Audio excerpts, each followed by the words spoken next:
Hi mathletes, welcome back to Math Jamboree. Today we have another digital SATs type of a question in the topics of exponents.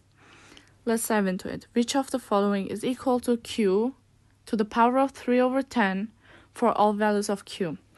So in the exponents playlist we always tell this one rule.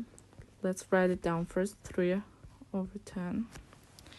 And then for a help, I'll also write the root down, an empty root. I'll suggest you to do that as well.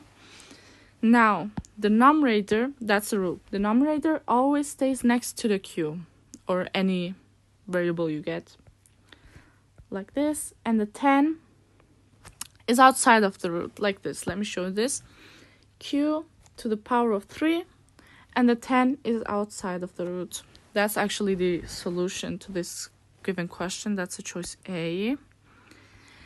Now, before you watch these videos, doesn't matter what topic, we highly suggest to always solve it yourself first. Take a screenshot, try to understand it, read it carefully, because that's how you gain the most knowledge. And if you don't understand it, watch the videos and you will understand it, because we have many videos to any topics in the SATs. So make sure you understand each topic. Yes, I hope this video helped you out. If it did, give it a thumbs up, and if you have any questions, comment down below. Thank you.